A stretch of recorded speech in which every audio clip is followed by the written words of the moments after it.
बिस्मिल्लाहिर्रहमानिर्रहीम।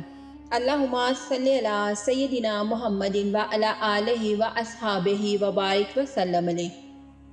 माह शबान के आखिरी अयाम हैं और इंशाअल्लाह ताला कुछ ही दिन बाद रहमतों भरा महीना रमज़ानुल मुबारक शुरू होने को है।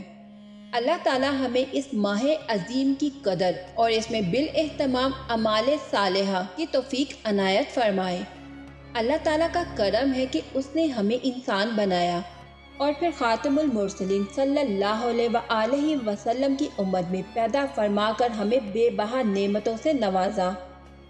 हमारी हदायत और फलाह दारीन के लिए अपने कलाम पाक कुरान मजीद का नज़ूल फरमाया।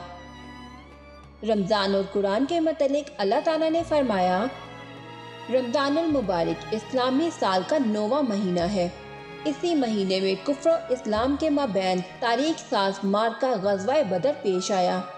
इसी माह मुबारक में फ़तह मक्का के बाद सरवर कायनात सल्लल्लाहु अलैहि वसल्लम अपने तकरीबन 10,000 सहाबा कराम रज़ी अल्लाह ताला अन्हुम के साथ मक्का मोज़मा में तशरीफ़ लाए।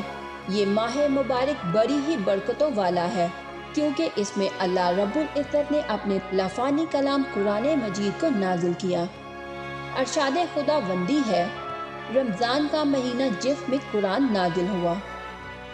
हज़रत सुलेमान फ़ारसी रज़ी अल्लाह ताला अन्हु से रिवायत है कि रसूल अकरम सल्लल्लाहु अलैहि वसल्लम ने माह शबान के आखिरी अयाम में सहाबे कराम रज़ी अल्लाह ताला अन्हु को खसूसी तौर पर जमा फरमाकर अपने खताबे खास में रमज़ानुल मुबारक की अज़मत और फजीलत से आगाह फरमाया। रमज़ानुल मुबारक में रहमत खुदावंदी जोश में होती है। इसमें एक रात शब कदर है जो 1000 महीनों से अफजल है। इस माह में नवाफल का सवाब गैर रमज़ान में फ़र्ज अदा करने के बराबर है, जबकि इसमें एक फ़र्ज अदा करने का सवाब गैर रमज़ान के 70 फ़र्ज अदा करने से मुसावी है। इस माह का पहला अशरा अल्लाह की रहमत का है, दूसरा मग़फ़िरत का और आखिरी जहन्नम की आग से रिहाई का है। इसलिए रसूल पाक सल्लल्लाहु अलैहि वसल्लम ने इरशाद फरमाया कि इस माह में अपने रब को राज़ी करने के लिए कलमा तैयबा और इस्तग़फ़ार कसरत से पढ़ा करो, जन्नत की तलब और जहन्नम की आग से पनाह मांगो।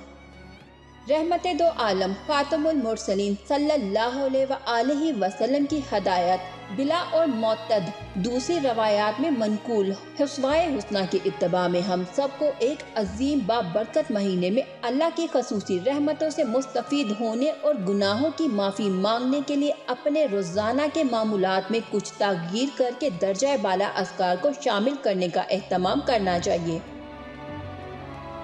इस महीने में हमें ज़्यादा से ज़्यादा ऐसे काम करने चाहिए कि जिससे हमें ज़्यादा सवाब मिल सके, क्योंकि ये रहमतों का महीना है। इस महीने में एक की गई नेकी के कई गुना ज़्यादा हमें सवाब मिलता है।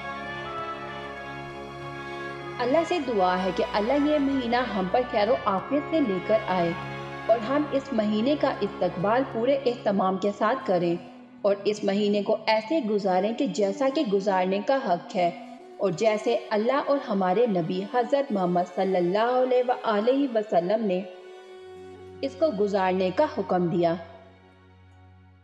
आमीन। वीडियो अच्छी लगे तो शेयर और लाइक करना मत भूलिएगा और इस तरह की मज़ीद अच्छी वीडियोस देखने के लिए हमारे चैनल को सब्सक्राइब करें। मिलते हैं नेक्स्ट वीडियो में। अपना बहुत सारा ख्याल रखिएगा। अल्लाह हाफ़िज़।